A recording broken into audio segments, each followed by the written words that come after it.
네, 하이브리드전은 2014년 러시아가 크리미아 반도를 불법 침략하는 것, 불법 점령한 것을 계기로 해서 당시 나토 정상회의 때 나왔던 개념입니다. 하이브리드전은 기존 전통적인 전쟁 수행 방식에 추가해서 정치 공작이라든지 경제 침투라든지 그다음에 SNS 등을 이용한 여론 심리전, 영향력 공작 등을 망라합니다. 특징은 공격 대상 및 목표가 전통적인 군사력이나 정권 집단뿐만 아니라 일반 국민 또 나아가서 그 사회의 규범과 가치를 그 대상으로 한다는 점이고요. 두 번째는 전시뿐만 아니라 평시에도 언제 어디선 발생할 수 있다는 점. 세 번째는 시행 주체가 모호하기 때문에 막상 발생해도 책임 소재를 묻기가 굉장히 어려운 점 등의 특징입니다. 예, 그래서 하이브리드전은 그와 같이 진행되고 있는 것을 일반 국민들이 잘 모르기 때문에 그것이 상당히 진행되었다고 한다면 이미 그 나라의 어떤 국방력이라든지 국력은 상당히 감퇴된, 그래서 물리적인 전쟁이 터지면은 사실상 전쟁에서 승리할 수 없는 그런 지경인 상태에서 몰리기가 쉬운 거죠.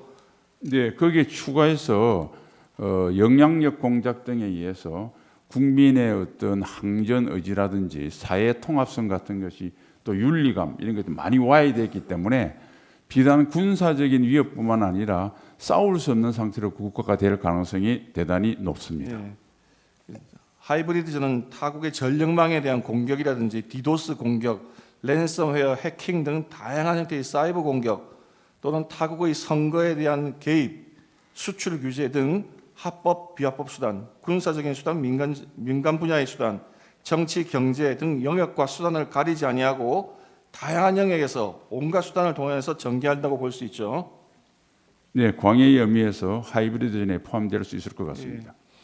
통상적으로 하이브리드전은 중국, 러시아, 북한과 같은 사회주의, 전체주의, 일당 독재 국가들이 서구의 자유민주주의 국가들을 상대로 해서 많이 구사한다고 하는데 맞습니까?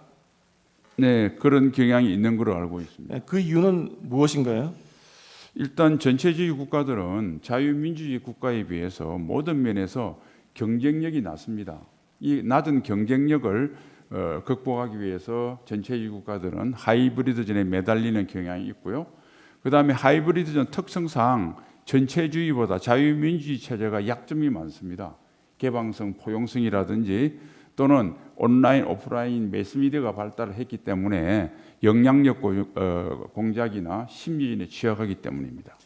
대통령께서 담화문에서도 발표하셨지만 우리나라 주변에 중국과 러시아와 같은 사회주의 국가 또는 사실상의 일당 독재 국가가 있지만 그래도 친선 차원에서 또는 경제 교류 차원에서 서로 상호 존중하는 의미에서의 교류는 활발하게 진행되어야 하지만 대한민국의 헌법 체제라든지 자유민주주의 체제를 훼손하는 그런 어떤 하이브리드 전 가능성에 대해서는 항상 경각심을 가지고 경계해야 되는 건 맞죠?